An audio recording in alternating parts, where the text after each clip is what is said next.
नरोत्तमं देवी सरस्वती व्यासं ततो जयमुदीरये शान्ताकारं भुजगशयनं पद्मनाभं सुरेशं विश्वाधारं गगनसदृशं मेघवर्णं शुभं लक्ष्मीकान्तं कमलनयनं योगिविरजानगम्यं वन्दे विष्णुं भवभयहरणं सर्वलोकैकनाथं मनोजवं मारुततुल्यवेगं जितेन्द्रियं बुद्धिमतां वरिष्ठं वातात्मजं मानरथयूतमुख्यं श्रीरामदूतं शरणं प्रपद्ये जयांची केलिया स्मरण ओय सकल विद्यांचे अधिकरण तेची वंदू श्री चरण श्री गुरूंचे ते नमस्कार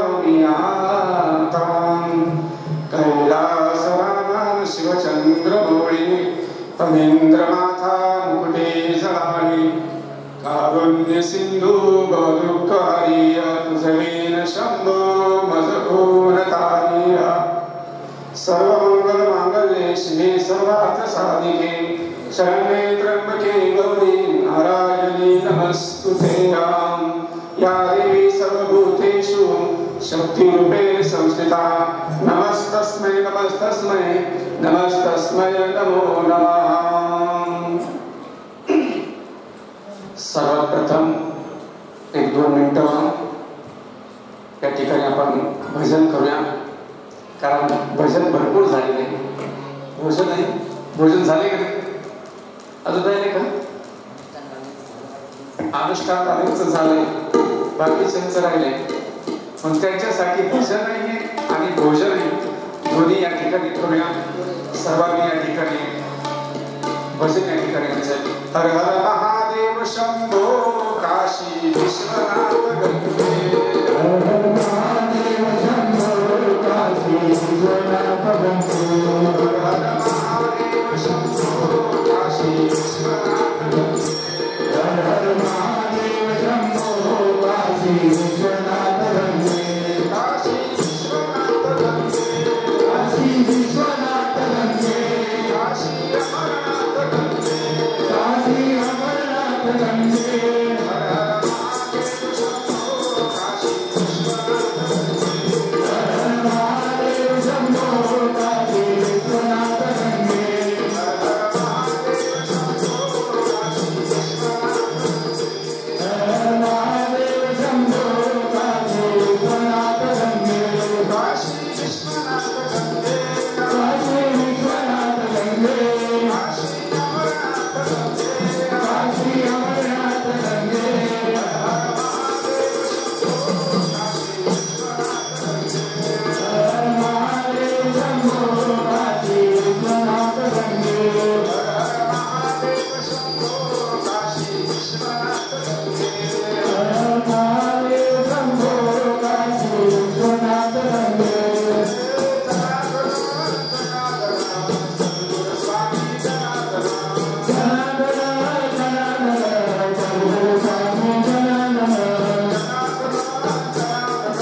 ह्या भूमातेला वंदन करून इथं असणारे सर्व ग्रामदैवत चल अचल सर्व शक्तींना वंदन करून पालखीमध्ये विराजमान असणारे आपल्या सर्वांचे गुरुस्थानी तथा कुलगुरु ज्यांना असं म्हटलं जावं असे वंदनीय प्रातस्मरणीय भारताच्या दिव्य संत परंपरेतील एक अर्वाचीन महर्षी जगद्गुरु जनार्दन स्वामी मौनगिरीजी महाराज अर्थात बाबाजींच्या पवित्र स्मृतीस अभिवादन करून आणि बाबाजींचे परमशिष्य आदरणीय महामंडलेश्वर स्वामी परमानंद गिरीजी महाराज त्यांचा वारसा वसा भूमिक्षा घेऊन या ठिकाणी एक नाही दोन नाही तीन नाही 15 वर्ष किती वर्ष 15 वर्ष 3 महिने एकाच जागेवर एका आसनामध्ये असनस्त होऊन ज्यांनी कठोर अशी शिव साधना तप साधना बाबाजींची साधना गुरु साधना गुरु महिमेची साधना नाम साधना अशा अनेक साधना करून जे 15 वर्षानंतर आणि 3 महिन्यानंतर आपल्या सर्वांना दर्शन देण्यासाठी पुन्हा या भूमितलावर आले आणि परत या भूमितलावर येऊन आपल्याला सर्वांना आशीर्वाद देणारे आपल्या सर्वांचे लाडके आदरणीय पूजनीय गुरुवर्य स्वामी सोमेश्वरानंद गिरीजी महाराज यांना या ठिकाणी अभिवादन करून त्यांना या ठिकाणी प्रणिपात करून उपस्थित भावी भक्तजन प्रेमी सज्जन विशेष करून आपले सर्वच आपण अनुष्ठानार्थी माता भगिनी भजनी मंडळ आणि बाबांना सहकार्य करणारे सर्व अनुयायी विशेष करून आपण सुद्धा मोठ्या उत्साहामध्ये ऊन आहेत भयंकर मोठं ऊन आहेत फार तीव्रता आहे ह्या वर्षी 120 वर्षानंतर पहिल्यांदा एवढं ऊन पडलं असं नोंद या ठिकाणी झालेली आहे एवढं ऊन आहे भयंकर ऊन आहे त्यात आशुतोष महामृत्युंजय भगवान शंकराच्या नावाने ओळखली जाणारी शिवटेकडी आहे म्हणजे तप्तच भूमी आहे आणि पावर ही तपश्चर्याच आहे आणि म्हणून या सर्वांना आपण या ठिकाणी अभिवादित करूया अभिनंदन या ठिकाणी करूया सर्वांनी एकदा जोरदार टाळ्या वाजवून या ठिकाणी धन्यवाद या ठिकाणी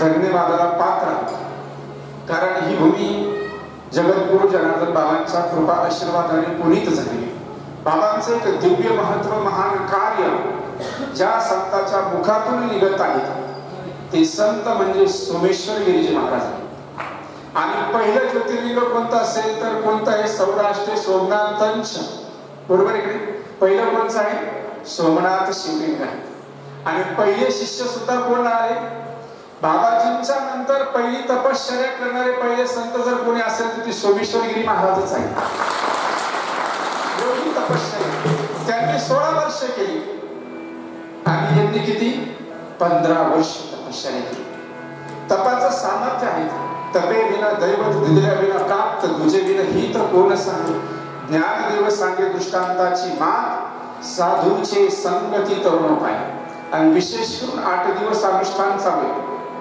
श्रीमद भगवत कथा सुद्धा या ठिकाणी चालू आहे इथं अनेक संत महात्मे ऋषी पुरुष सत्पुरुष येऊन या ठिकाणी सेवा देत आहेत दररोज संतांचा सानिध्य आहे भजनी मंडळांचं अतिशय गुणगान करणारा असं या ठिकाणी भगवत चिंतन या ठिकाणी भगवंताचं स्मरण आहे नारद एकदा असं म्हटलं जातं नारद वैकुंठात गेले आणि वैकुंठात गेल्यानंतर देवाला विचारलं देवा तुम्ही कुठं राहता वैकुंठात गेल्यानंतर एका साधूने देवाला विचारावं तुम्ही कुठं राहता कारण नारद हे तिन्ही लोकांमध्ये गमन करणारे आहेत जिकडं पाहिजे तिकडं सहज जाणारी जी व्यक्तिमत्व आहे ते नारद आहेत आणि त्या नारदाने देवाला विचारावं देवा तुम्ही कुठं असता त्यावर भगवंताने सुंदर चिंतन असेल त्या ठिकाणी नाम वसामी वैकुंठे मी इथं सुद्धा नाही योगिना हृदय नैवच मद भक्त यत्र गायंती तत्र तिष्ठस्मी नारदा त्याचं तुकाराम महाराजांनी सांगितलं, माझे भक्त गाती जेथे नारदा मी उभा असे तिथे.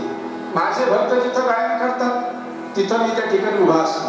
आणि त्या ठिकाणी देवाच्या स्मरणामध्ये, देवाच्या चिंतनामध्ये, हृदयामध्ये जर कोणी असेल तर तो भगवान त्या ठिकाणी असतो. आणि म्हणून जनाबाईंनी सुद्धा कुठं स्थापन केलं? तो हृदयामध्ये. कुठं स्थापन केला? हृदयामध्ये. हृदय मंदिर जे मज पासी त्यास होय माझी प्राप्ती. हृदयामध्ये भगवंताला बघितलं पाहिजे. स्वात्मानुभवाचा आनंद त्या ठिकाणी घेतला पाहिजे की जिथून देवाची ईश्वरीय शक्ती आणि ताकद, ज्या शक्ती प्रणालीतून मिळते ती शक्ती जर कुठे असेल तर ते मन आहे. आणि मनाने ते देव शोधला पाहिजे. आणि म्हणून आपल्या सर्वांना माहित आहे, समर्थ रामदास स्वामींनी मनालाच त्या ठिकाणी काय केलेलं आहे? उपदेश केलेला आहे. धैर्य मना सज्जत संगनाची पलटेल बुद्धी दुर्जनाची. तेव्हाच दुर्जनाची पलटेल बुद्धी जेव्हा अशा संतांच्या संगतीत येतात. तुम्ही बघा, बाबांनी तिथं तपश्चर्या केली. संत संगतीचे काय सांगू सुख, संत संगतीचे काय सांगू सुख, संत संगतीचे काय सांगू सुख, संत संगतीचे काय सांगू सुख. आपण मारी दे नाही दे दे, आपण मारी दे नाही दे दे, साधू गोर जाना साधू गोर जाना, साधू गोर जाना साधू गोर जाना, साधू गोर जाना साधू गोर जाना. साधू थोर जाना, साधू थोर जाना, साधू थोर जाना कलियुगी. आपल्या सर्वांना माहिती, बाबांनी जिथं तपश्चर्या केली तिथं आज जाऊन आलो. अतिशय थोडीशी जागा आहे. मला वाटतं 10x10चीच असेल. त्याच 9x9ची, 9x10ची इतकी थोडी जागा आहे. आणि एवढ्या थोड्या जागेमध्ये 15 वर्ष राहणं, आम्हाला तर देवाने एवढा मोठा हॉल दिलाय तरी पुराणात,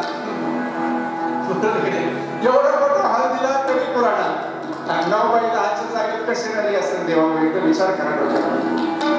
म्हणून 9x10च्या रूम मध्ये राहिली. स्वतःहून ते जुव्याड आहे, ज्याला गुहा म्हटले जाते, ज्याला गुहा म्हटले जाते, ती गुहा स्वतःहूनच घेतली आणि स्वतःहूनच राहिली. आणि म्हणून बाबाजींचा आशीर्वाद त्यांच्यावर त्या ठिकाणी आहे. सद्गुरूंचा आशीर्वाद त्यांना त्या ठिकाणी प्राप्त झाला. आणि कमी आयुष्यामध्ये, कमी वेळामध्ये जास्त जर काही साधन करण्याची क्षमता त्यांच्यामध्ये मिळाली असेल, जास्त काही करण्याची साधना त्यांच्यामध्ये मिळाली असेल तर त्याला कारण एक मात्र संत आहेत आणि दुसरे मात्र देव आहे. आपणा सारिखे करीती तात्काळ नाही काळ वेळ तयार आहे. संत काय करतात? आपल्यासारखे करतात, सहज. आपल्या सर्वांना माहिती, अनेक लोक सांगतात की ज्या पेटीमध्ये सोनं ठेवल्या जातं, सोनं माहिती आहे सगळ्यांना, माता भगिनींना विशेष माहिती. सोनं असतं आणि सोनं थोडस गुंज भर असेल. आणि ज्या पेटीमध्ये सोनं ठेवलं जातं त्या पेटीला तुम्ही काय म्हणतात? लांब जर कुठे गेले आणि आठवण आली सोन्याची तर घरी जर फोन केला बाबा, तर आमच्या माता भगिनी घरच्यांना सांगतात, आहो ती सोन्याची पेटी बरं का, त्याच्यामध्ये सोनं ठेवलेलं आहे, तिकडे जरा लक्ष राहू द्या असं म्हणतात. म्हणजे पेटी सोनं थोडंच आहे, पण नाव काय दिलं? सोन्याची पेटी. तसं पारस आपल्या सर्वांना माहिती, ते काय करतो?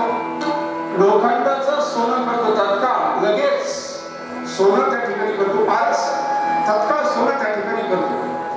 पण त्या सोन्याच्या त्या पारसाला जर लोखंडाचा स्पर्श झाला तर ते तत्काळ सोनं होतं. पण त्याला जर आपण कपडा लावून जर ठेवला, साधा थोडासा कपडा जर गुंडाळून जर ठेवला आणि तो गुंडाळून ठेवल्यानंतर जर आपण लोखंडाच्याच पेटीत जर ठेवला तर सोनं होईल का? होऊ शकत नाही, कारण त्याच्यावर काय आहे? कपड्याचं आवरण आहे. तसे सगळे पारसच आहे, फक्त राहतात गारगोटेच आहे, नाही तर सगळे काय आहे? पारसच आहे. मग त्यांना पारस करण्यासाठी, त्यांना त्यांचं अस्तित्व देण्यासाठी, त्यांना त्यांची स्वइच्छा स्वशक्ती देण्यासाठी आपण कोण आहेत काय आहेत हे देण्यासाठी जर कोणी असेल तर ते संत आहे. आणि म्हणून त्या संतांचं स्मरण आपल्याकडून नेहमी त्या ठिकाणी झालं पाहिजे. ते कार्य जर कोणी केले असेल तर जगद्गुरु जनार्दन स्वामींनी त्या ठिकाणी केलेले देव 16 वर्ष तपश्चर्या केली. आणि कशावर केली तर फक्त कपभर दूध घ्यायची. आणि जे सोनवणे बाबांना दूध आणून द्यायचे, ज्यावेळेस आम्ही गुरुकुलला होतो कोपरगावला त्यावेळेस त्यांची आमच्याशी संगत झाली. आणि ते दूध आणून द्यायचे आणि ते दूध त्या खिडकीत ठेवायचे. आणि बाबाजी कधीतरी बाहेर निघाले तर ते गपचे दूध घेऊन जायचे आणि ते झाकून त्याच्यावर ठेवून द्यायचे, निघून जायचं, बघायचं नाही. मग ते कुत्र खाईल का मांजर पिईन का काय असेल काय असेल काय असेल. अशा दुधावर बाबाजींनी तपश्चर्या केली 16 वर्ष. पतंजली योगसूत्र, पतंजली योगसूत्राचं आचरण बाबाजींनी आपल्या आयुष्यामध्ये केलं. आता आपल्या सर्वांना माहिती आहे योगसूत्र सांगणारे अनेक लोक आहेत, योगाचा प्रादुर्भाव सांगणारे अनेक लोक आहेत. आणि मुळातच योगाचा प्रादुर्भाव हा भगवान शंकराच्या स्वकर्तृत्वातून झाला. म्हणजे योग जगत जर कोणाला म्हटलंय तर भगवान शंकर आहे. आणि त्या योगाचं संचालन, त्या योगाचे प्रादुर्भाव जगद्गुरु जनार्दन स्वामींनी आपल्या आयुष्यामध्ये केलेला आहे. असं म्हटलं जातं बाबांनी एकदा असं योग करण्याच्या आधी, ज्याला धोती पोती योग असं म्हटलं, आपण जर साई चरित्र वाचलं तर त्याच्यामध्ये सुद्धा वर्णन आहे की बाबांनी सुद्धा, साईबाबांनी सुद्धा धोती पोती योग त्या ठिकाणी केला होता. आणि जगद्गुरु जनार्दन स्वामींनी तो योग करण्याच्या आधी जो काजू बदाम आहे तो एक बदाम त्या ठिकाणी खाल्ला. आणि खाल्ल्यानंतर मग आता त्याचं खाल्लं आणि योग केला, त्याचं पुण्यकर्म त्या ठिकाणी प्राप्त होणार नाही. मग काय केलं पाहिजे तर असा सुती कपडा घेतला. बाबांच्या अंगावर आज सुती कपडा, सुती कपडा घेतला, तो थोडासा भिजवला आणि त्याचा असं गुंडाळला आणि हळूहळू हळूहळू खाली सोडायचे पार पोटामध्ये. आणि ज्यावेळेस पोटामध्ये सोडला की त्याला ते पाणी लटकायचं, चिटकायचं आणि ते कण सुद्धा चिटकायचे, परत बाहेर काढायचे. आणि बाहेर काढलं की परत तो पिळायची, धुवायची, परत आतमध्ये सोडत, सगळं बाहेर काढलं. जे आतमध्ये घेता येतं ते सुद्धा बाहेर काढता येतं.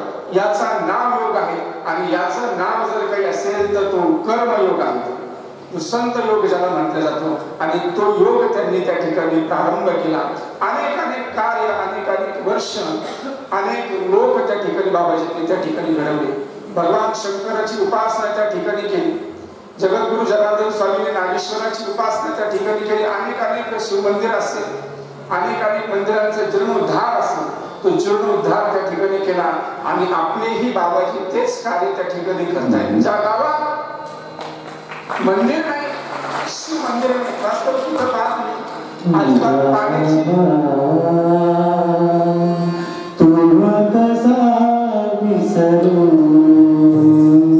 स्वामी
श्रीमद भगवत कथा सुद्धा या ठिकाणी आहेत. आणि अनुष्ठान, जप तप अनुष्ठान करती ऋषी मुनी जन. पूर्वी फक्त हे ऋषीमुनी करायचे, जग नव्हती याच्यामध्ये. पण बाबाजींनी ही परंपरा सर्वसामान्यांसाठी खुली केली. आपल्या सर्वांना माहित आहे, पूर्वी वारकरी संप्रदायामध्ये एक गुरु एक शिष्य अशी परंपरा होती. आदिनाथ गुरु सकळ सिद्धांचा मच्छिंद्र तयाचा, मच्छिंद्र आणि गोरक्ष ओळाला, गहिरी प्रसादे ज्ञानदेवा सार, सगळं तिथं देऊन टाकलं ज्ञानदेवांना. पण ज्यावेळेस ज्ञानदेवांना दिलं त्यावेळेस ते मात्र सर्वांना अपेक्षित होतं असं ज्ञानदेवांना वाटलं. मग काय करायचंय, मग हे सगळ्यांसाठी खुलं करायचं, सगळ्यांसाठी. कारण पूर्वीच्या परंपरेला फाटा द्यायचाय. तसं सद्गुरु जनार्दन स्वामींनी पूर्वीच्या परंपरेला फाटा दिला. जे फक्त ऋषीमुनी अनुष्ठान करायचे ते सगळ्यांसाठी त्या ठिकाणी ओपन खुलं केलं. सगळे यारे लहान थोर याती भरते नारी नर, सगळे कुणीही या. इथं जप तप अनुष्ठान या ठिकाणी केलं पाहिजे. आणि म्हणून त्याचाही विशेष महिना आहे. आपल्या सर्वांना माहिती आहे, सद्गुरूंच्या चरित्रात असं वर्णन आहे, बाबाजींच्या चरित्रात असं वर्णन आहे की औरंगाबादचे परिहार शेठ म्हणून होते आणि त्यांना कुष्ठरोग झाला अंगावर. आणि कुष्ठरोग झाल्यानंतर अनेक डॉक्टरांना त्यांनी दाखवलं, अनेक लोकांना दाखवलं. आता ते परिहार शेठ खूप मोठी माणसं होती. मिलन मिठाई म्हणून त्यांची मोठी प्रसिद्ध आहे औरंगाबादमध्ये. आणि म्हणून ते खूप डॉक्टरांना वगैरे दाखवलं. आणि कोणीतरी सांगितलं की जनार्दन स्वामी नावाचे कोणीतरी संत आहेत आणि त्यांच्याकडे आपण बाबाजी गेलं पाहिजे, त्या संतांकडे आपण गेलं पाहिजे. तर ते म्हटले, जे एवढे मोठमोठे औरंगाबाद मध्ये डॉक्टर आहे, पुण्याला दाखवलं, मुंबईला दाखवलं, त्यांच्याकडे नाही गुण आला. मग आता संतांकडे कसं काय गुण? कारण सामान्य माणसाला संतांचा महिमा हा कळतच नाही. नव्हे हा महिमा सामान्य संतांचा, त्यांना ते कळतच नाही. आणि मग न कळल्यामुळं परिहार शेठला घरच्या लोकांनी विनंती केली, बाकीच्या लोकांनी विनंती केली, चला तुम्ही बाबाजीकडे घेऊन आले. बाबाजी बसलेले होते, अनुष्ठान चालू होतं. आणि अनुष्ठान चालू असताना बाबांच्या समोर असं ठेवलं आणि ठेवल्यानंतर सांगितलं की बाबाजी यांना असा असा रोग झालेला आहे. अनेक डॉक्टर वगैरे वैद्य दाखवले, त्यांना कोणत्याही प्रकारचं बरं होत नाही. आणि ते वैद्य डॉक्टर दाखवून थकले, अनेक पैसे गेले त्याच्यामध्ये. आणि पैसे गेल्यामुळं निराश हातात आली. कारण जिथं बाबा पैसे लोक घालवतात आणि इकडं तिकडं पैसे घालून थकले का मग बाबांच्या जवळ येतात. आणि मग बाबांच्या जवळ आले का मग असे काकृती येतात, एकदम जीव कासावीस करतात. आणि संतांना मात्र त्यांची दया येते. जोपर्यंत धड दुसरीकडे घेतात आणि तिकडं रिकामे झाले, तिकडे गाठोडं सोडून मोकळे झाले तर मग त्यांना शिवटेकडीचं स्मरण होतं. तसं स्मरण होत नाही. आणि म्हणून त्याच्याही आधी, जेव्हा दुःख येण्याच्याही आधी जर आपण शिवटेकडीवर आला, इथं आला, बाबांच्या सानिध्यात आला आणि सेवा केली तर दुःखच कधी आयुष्यात होणार कधीच दुःख असं वाटायचं असेल तर आधी सानिध्यात या. आणि मग ते परिहार शेठ असे बसवले, बाबाजींना सांगितलं. बाबाजी म्हणजे बरं ठीक आहे, अनुष्ठान चालू आहे, पहिला दिवस आहे. मग ते लोक जेवण करायचे, फराळ करायचे अनुष्ठानाचे. आणि त्यांना ते फराळाचं जे पत्रवाळी आहे त्यांची, ती टाकण्यासाठी त्यांचं जे खरकट आहे ते टाकण्यासाठी अशी एक ट्रॉली असायची. परिहार शेठला सांगितलं त्या ट्रॉलीत जाऊन बसायचा आणि ते ट्रॉलीत जाऊन बसायला लागले. आता ते लोक काय अनुष्ठानवाले काय सगळे सारखेच असतात असं अजिबात नाही.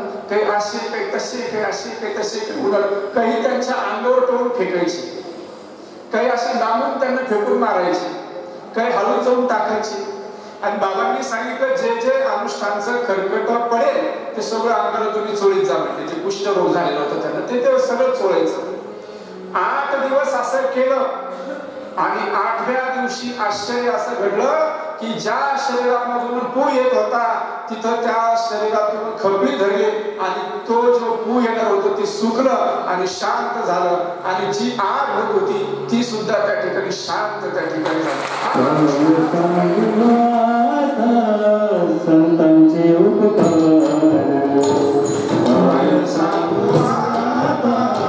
संतांचे उपकार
आणि म्हणून त्यांच्या चरणावर सर्वस्व जरी आरोपण केलं, समर्पण केलं, सर्व संसार जरी समर्पण केला तरी संतांचे उपकार हे कमीच आहेत, अगणित आहेत.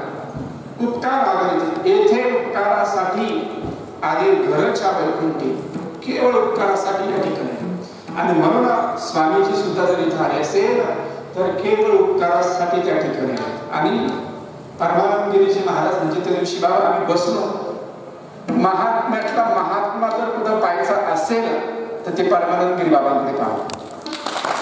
महात्म्यातले महात्मा आणि तीच उंची, तीच खोली, तेच वास्तव्य, तेच तेज, ती शक्ती, भक्ती, प्रणाली, तत्व घेऊन चालणारे आमचे सोमेश्वरगिरी महाराज. तसंच आहे. आणि महात्म्यातला महात्मा, नाहीतर तपश्चर्या करणारे संत आमच्याकडे 2-3 संत आहेत. असे संत आहेत, पण ते त्यांच्या अतिशय त्वरेत राहणारे, परंतु एवढी लीनता, एवढी नम्रता, नम्र झाला होता तोची साधू ओळखा, तोची साधू ओळखा, तोची साधू ओळखा, तोची साधू ओळखा,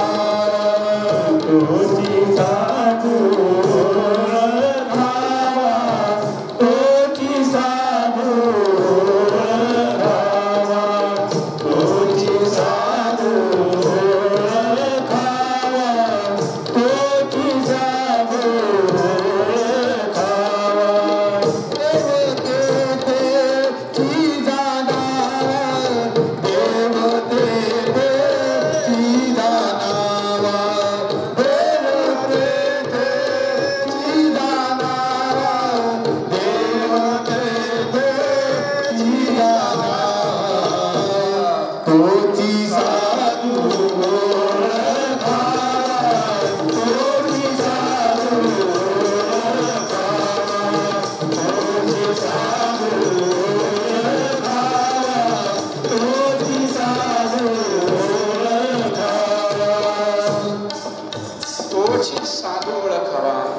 तेथेची जाणावा. आणि म्हणून ती संत महत्वाचे आहेत. एवढं चित्त असतं. सभाई मृदू नवनीत तैसे सज्जनाचे चित्त. हे चित्त जे आहे त्यांनी सर्वस्व देवाला समर्पित केलेलं असं. आणि म्हणून त्यांचं कार्य सुद्धा देवच करतो. आणि म्हणून असं म्हटलंय, देवतेची संत, संततेची देव निमित्त त्या प्रतिमा. देवतेची संत आहे.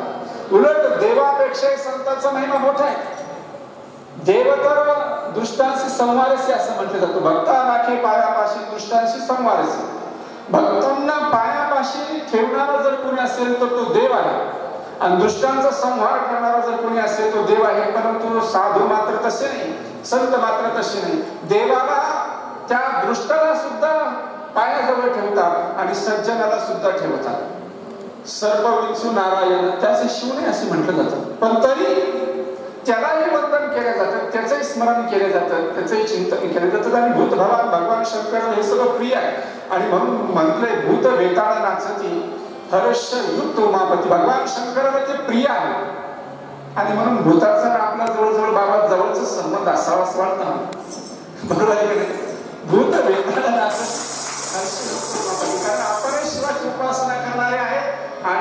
भगवान शंकराची उपासना करणारे ते भूतनाथ सुद्धा आहे. आणि मग भगवान शंकर एक नाव आहे भूतनाथ. भूतनाथ भगवानपती म्हटलं जातं. असे भगवान शंकर आहे, भूत भगवान आहे, भगवान शंकर आहे आणि असं म्हटलं जातं. आणि प्रत्येकाला ज्याचा त्याचा अभिमान असतो, तो मुहूर्त असतो, प्रत्येकाला असतो. आणि ज्यावेळेस भगवान शंकर असे बसलेले होते कैलासामध्ये आणि कैलासामध्ये बसल्यानंतर भगवान शंकराला पार्वती माता जवळ आली आणि पार्वती माता जवळ आल्यानंतर तिला लक्ष्मीने सांगितलं होतं की आम्ही बाबा कसं महलात राहतो, वैकुंठात राहतो, आमच्यावर सर्पनारायणाने त्या ठिकाणी हे धरलेलं आहे, छाया धरलेली आहे, पण तुम्ही मात्र गुहेत राहतात, गिरीत राहतात, कपालीत राहतात आणि ऊन वारा पाऊस थंडी सगळं सहन करतात. आणि म्हटली ती पार्वतीला म्हटली लक्ष्मीची देवी तुझी खूप हाल आहे, तुझ्या इतके हाल क्वचित मी कधीतरी कोणाच्या तरी पाहिले असेल, शक्यतो पाहिलेच नाही. आणि पार्वतीला मोठा राग आला. बऱ्याच वेळा असं होतं की माता भगिनींना संपत्ती संतती धन दौलत हे सगळं अपेक्षित असतं आणि पार्वतीला सुद्धा तेच अपेक्षित आहे. म्हणून ती भगवान शंकराकडे गेली आणि गेल्यानंतर कसं चाललं तिचं आता काही मागायचं जर असेल तर ती माता किंवा ती पत्नी पतीकडे कोणत्या अपेक्षेने मागते, ती पाय आदळतच गेली. भगवान शंकरांनी ओळखले आज काहीतरी वर्ण चुकले नाही, काहीतरी चुकीचं झालं आणि काहीतरी मागायचं. भगवान शंकराने स्मित हास्य केल्याने सांगितलं की देवी पार्वती सांग तुला काय पाहिजे. पार्वतीला भगवान शंकराने विचारलं एक हर मनी नेनिजे. ज्ञानेश्वरीमध्ये खूप सुंदर ओवी, एक हर मनी नेनिजे देवी जैसे का स्वरूप तुझे तैसे नित्य नूतन देखी जय गीता तत्व. जशी गीता ही प्रत्येकाला नवीन आहे तसं भगवान शंकर म्हणतात की देवी तुला बघितल्यानंतर मला दररोज नित्य नूतन वाटते, नवीन वाटते, नवीन. आमच्याकडे बाबा एकदा लग्नाला 1 वर्ष झालं की दुसऱ्या वर्षी त्यांचं फिसकटून जातं आणि फिसकटून गेलं तर मग आठवण येते शिवटेकडीची, चला बाबा. आणि मग ते बाबाजीकडे येतात, बाबा आमचं हे दुखतं, बाबाजी ते पटत नाही, बाबाजी हे करत नाही, बाबाजी ते होत नाही. आणि मग खूप विषम परिस्थिती तयार होते. आणि अशा विषम परिस्थितीमध्ये पार्वतीने सांगितलं की देवा बघा तुम्ही संसारामध्ये किती महिला धार्मिक आहे, किती श्रीमंत आहे, आपल्याकडे काहीच नाही म्हटले, मग आपण सुद्धा मला असं वाटतं महल बांधावा. भगवान शंकरांनी ओळखलं हे कोणाचं तरी काम आहे, कालच नाही. कारण 2 महिला कधी एकत्र आल्या का त्या संसाराचंच दळण जातं. कधी पहा ते स्वतःच्या नवऱ्यांचंच बोलत असतात. 2 माता एकत्र आल्या का त्या संसाराचं दळण दळत असतात. आणि इथं सुद्धा ते झालं. शंकर म्हटले बरं ठीक आहे तुला काय पाहिजे, म्हटले धन पाहिजे. माझं शंकर म्हटले आपल्याकडे तर धन नाही, आपण दिगंबर आहे, दिगंबरायचे दिगंबर आहे, महेश्वरायचे महेश्वर आहे, नित्य आहे शुद्ध आहे दिगंबर आहे, आपण नित्य आहे शुद्ध आहे दिगंबर अवस्थेत असलेलं शिव आहे. आणि म्हणून आपल्याकडे तर काही नाही. मग पार्वतीने सांगितलं आपल्याला धन तर पाहिजे. आणि म्हणून भगवान शंकरांनी आपल्या जटेतले केस काढला, एक केस काढला आणि पार्वतीकडे दिला आणि सांगितलं की हा एक केस घे, कुबेराकडे जा आणि याच्या बदल्यात धन दे, ये घेऊन धन. आता ती पार्वती माता आहे, गेली कुबेराकडे ते धन. आता तिला आश्चर्य वाटलं तर शंकराचा एक केस आणि त्या एक केसाच्या बदली धन द्यायचं. आता हे तर कसं झालं, राजाकडे जावं मीठ मागावं अशी परिस्थिती झाली. पण राजाकडे गेल्यानंतर काय मागितलं पाहिजे, मग ती गेली आणि तिने कारण तिला शंकर कळाले नाही, शिव कळ, पार्वतीला शिव कळू नाही, भगवान शंकराच्या पार्वतीला शिव कळू नाही, तुम्हाला मला काय कळणार आहे देवा. आणि म्हणून ती गेली आणि कुबेराकडे गेल्यानंतर सांगितलं कुबेरा आम्हाला धन पाहिजे, ते घर बांधायचंय, महल बांधायचंय, राजधानी बांधायची, धन पाहिजे. मग तिथं तर आता वशिला पाहिजे, काहीतरी दिल्याशिवाय काहीतरी घेतलं येत नाही. देशी जमा घेशी असं संतांचं वाक्य असतं, काहीतरी दिलं पाहिजे. मग काय दिलं पाहिजे, काही आणलंय का तुम्ही द्यायला. आणि त्यावर भारती पार्वती माता म्हटली की आणलंय दे, काय आणलंय असं म्हटली. आणि त्यांनी त्या ठिकाणी असा पदरला केस बांधलेला होता. पार्वतीनं तो केस सोडला आणि त्या कुबेराच्या पारड्यात टाकला. ते पारडं खाली गेलं. पहिल्यांदा थोडस धन टाकलं कुबेरानं, असं थोडस. आता केसाची काय किंमत होणार, शंकराच्या केसाची किंमत. थोडस धन टाकलं ते पारडं थोडं सुद्धा हललं. परत धन टाकले तरी हल्लं नाही, अजून धन टाकलं तरी हल्लं नाही. असं करता करता करता सगळं तिजोरीतलं धन टाकलं तरी भगवान शंकरातल्या केसाचं पारडं थोडं सुद्धा हल्लं नाही. आणि त्याच वेळेस पार्वती मातेने ओळखून घेतलं की माझ्या भगवान शंकराच्या केसाची जर एवढी किंमत आहे तर माझ्या देवादिदेव भगवान शंकराला किती किंमत असेल. आणि म्हणून त्या दिवसानंतर पार्वतीने तो हट्टास सोडला आणि हट्टास सोडून भगवान शंकराची सेवा करायला लागली. आणि म्हणून म्हटलं अट्टहास भिन्न पद्मजांड कोश संतती दृष्ट पाप नष्ट पाप जाल मुग्न शासना अष्ट सिद्धिदायकं कृपाल मालिका धरम. भगवान शंकर नरमाळा मुंड गळ्यामध्ये घालणारे आहेत आणि त्या शंकराची उपासना जगद्गुरु जनार्दन स्वामींनी केली, त्या शिवाची उपासना आमचे सोमेश्वरगिरी महाराजांनी केली. आधी संत करत आहे, परंतु एवढ्या संतांमध्ये जर कोणाचा महिमा महत्वाचा असेल तर तो जगद्गुरु जनार्दन स्वामींचा महत्वाचा आहे. आणि म्हणून बाबांचं स्मरण चिंतन आपल्याकडून नेहमी त्या ठिकाणी घडलं पाहिजे, जप घडलं पाहिजे. अनुष्ठानामध्ये जप हे सगळ्यात महत्वाचं आहे आणि म्हणून तो जप तिकडून त्या ठिकाणी घडला पाहिजे. आणि जेव्हा जेव्हा आपण आता बघितलं सुंदर सुंदर इथं पावले खेळले, जेवढं जेवढं तुम्ही पावले खेळले तेवढं तेवढं पाप काय झालं ते निघून गेलं. तेवढे पाप जन्मोजन्मीचं पाप जेवढ्या जेवढ्या रोगाचा घास तेवढं पाप ते त्या ठिकाणी काय झालं नष्ट झालं. जेवढा रोमातून 3.5 कोटी रोम आहे असं म्हणतात शरीरात, तेवढ्यातून जर तुमचा गर्भ निघाला घाम निघाला तर तेवढं तेवढं पाप दिवसांचं त्या ठिकाणी निघून जातं, वर्षाचं पाप निघून जातं. म्हणून इथं शुद्ध झालं पाहिजे. शुद्ध विजय पोटी फळे रसाळ म्हणजे इथं शुद्ध झालं पाहिजे. आणि शुद्ध होण्यासाठीच परमार्थ आहे, शुद्ध होण्यासाठीच अनुष्ठान आहे. अनु रेणू या ठोकळा तुका आकाश एवढं असं म्हटलं होतं. अनु रेणू एवढं सुद्धा जे पाप आहे ते धुण्याचं जर कार्य कुठे केलं असेल तर त्या अनुष्ठानामध्ये केलं जातं. आणि म्हणून ते अनुष्ठान आपण त्या ठिकाणी केलं पाहिजे. लहान मुलांना पाठवा, अनेक लोकांना पाठवा, इथं सगळ्यांना अधिकार अनुष्ठान त्या ठिकाणी केलं पाहिजे. आणि म्हणून आधी केले आणि मग सांगितले. बाबांनी 15 वर्ष अनुष्ठानच केलं, सिद्धीच केली, साधनाच केली आणि साधना तयार करून साध्याकडे पोहोचले मग समाजाला सांगायला लागले. तसं नाही सांगितलं, नाही तर आम्ही सिद्धी साधना करण्याच्या आधीच भस्माच्या पुढे द्यायला लागलो. आणि दुर्भाग्य आहे की अजून काहींच्या तर विधी सुद्धा पाठ नाही, पण ते सुद्धा ते करायला लागले. आणि म्हणून आधी साधना, साध्य, सिद्धी आणि मग प्रचिती आणि मग जनसमुदाय. वित्तेष्णा रामायणामध्ये एक उल्लेख आहे, वित्तेष्णा, लोकेष्णा आणि पुत्रेष्णा अशा रामायणाचे 3 आहे. हे 3 पॉईंट वशिष्ठ रामायणामध्ये आहेत. महर्षी वशिष्ठ रामांना जो उपदेश करतात त्याच्यामध्ये सांगितले पुत्रेशा. साधूचं काय असतं पुत्रेशा, साधू झाल्यानंतर तो पुत्रेष्णा म्हणजे समाजाच्या आसक्तीमध्ये जातो, समाजाला आपला पुत्र म्हणून घेतो आणि समाजाचे हित करण्यामध्ये समाजाशी गुंतून घेतो.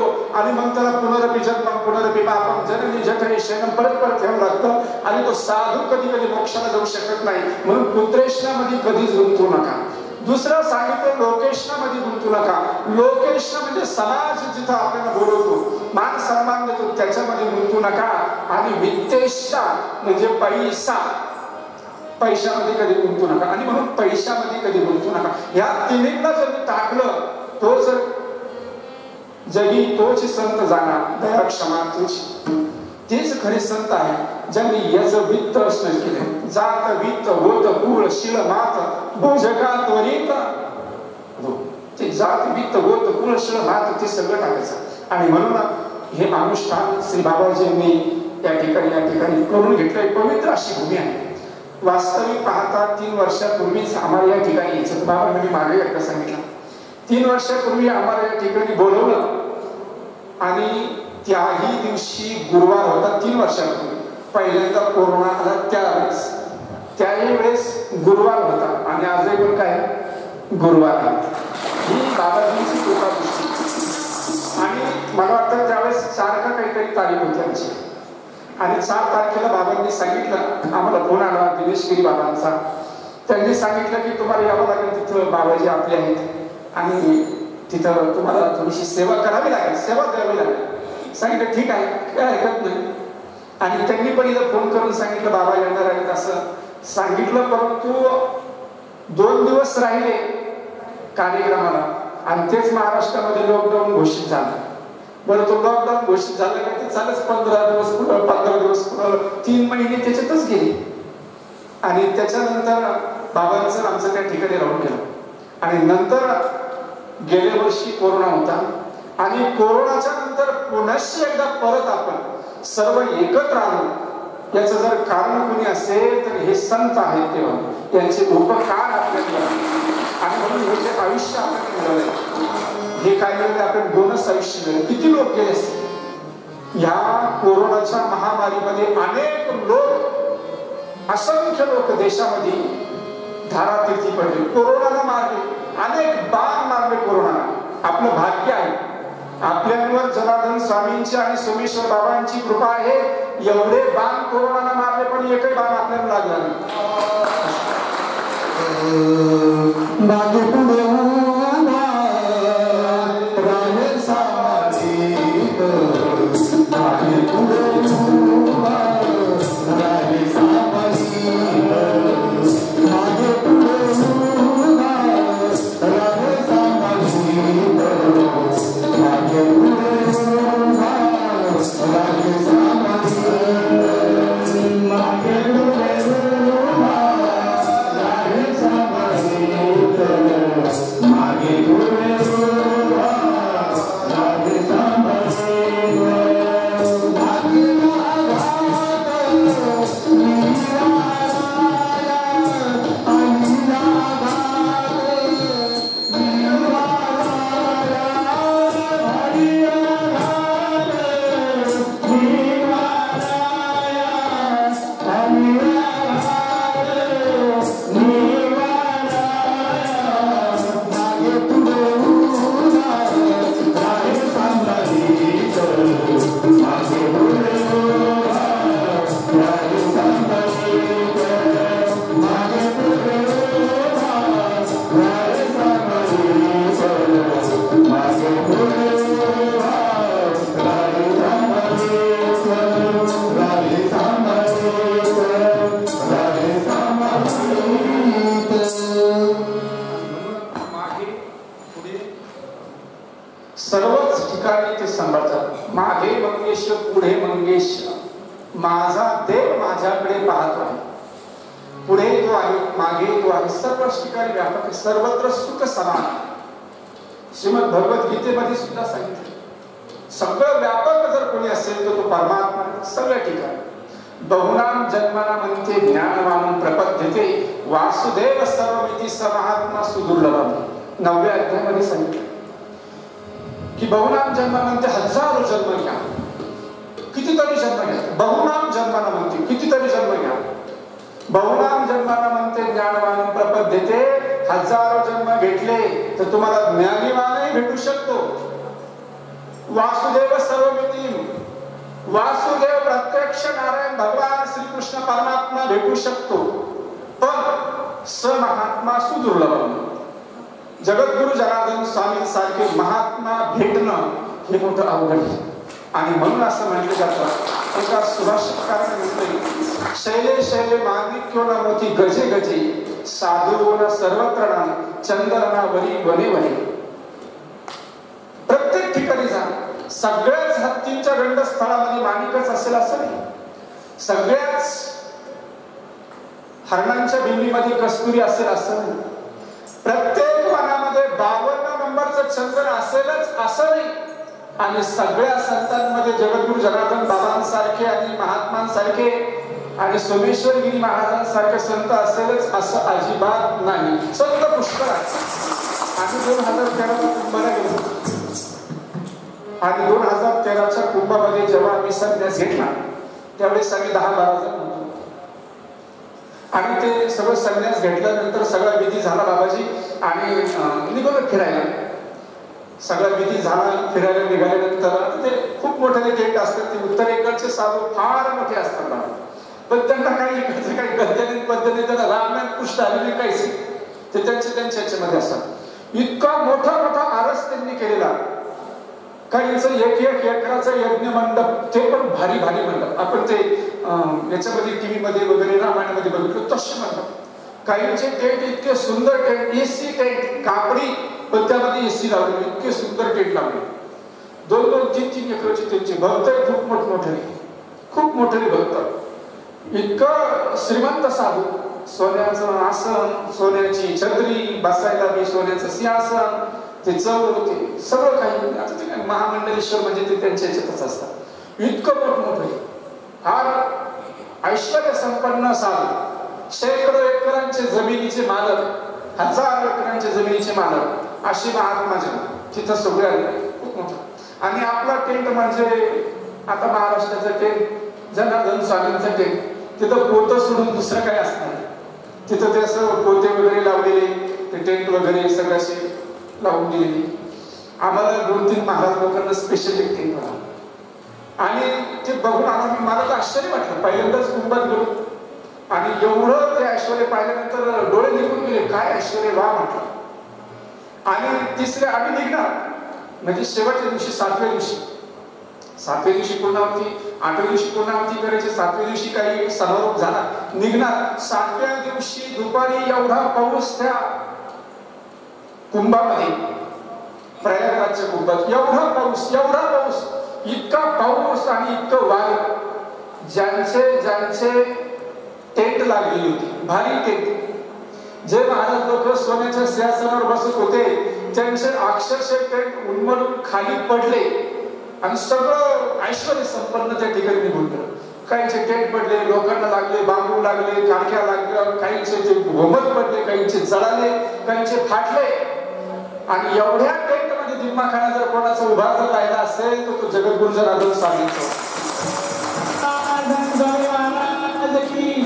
आणि अक्षरशः डोळ्यात पाणी आलं की जनार्दन स्वामींचा परमार्थ, जनार्दन स्वामींचं कार्य, जनार्दन स्वामींचं तत्व हे प्रदर्शनाचं नाही, हे कशाचं नाही, आत्मस्वरूपाचं, हृदयात धारण करण्याचं आहे. आणि म्हणून इथं आत्मप्रदर्शन नाही, इथं कोणत्याही प्रकारचं प्रदर्शन भक्ती नाही. इथं शाश्वत पुण्य आहे, शाश्वत भक्ती आहे, शाश्वत शक्ती आहे. आणि म्हणून असं म्हटलं जातं, दिव्य तत्वांची प्राचिती तेथेच कर माझी जुळती. आणि ती तत्व प्रणाली घेऊन सांगणारे आमचे सोमेश्वर नंदगिरी महाराज आहेत, त्यांच्या कोटीच्या चरणावरती आपण कोटी कोटी वंदन करूया. आणि झालेला विषय या ठिकाणी ठेवतो. बोलण्यासारखं पुष्कळ काही, परंतु वेळ भरपूर झालेला आहे आणि म्हणून या ठिकाणी आपला सर्व विषय या ठिकाणी ठेवतो. पुढं जर बोलवलंच बाबांनी तर नक्कीच अजूनही काही विषय मांडायचा या ठिकाणी प्रयत्न आपण करूया. एकदा बाबाजींच्या नावाचं या ठिकाणी आपण भजन करूया. नारायण नारायण ओम सत्यनारायण नारायण ओम नारायण नारायण ओम सत्यनारायण नारायण नारायण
शिवाजी महाराज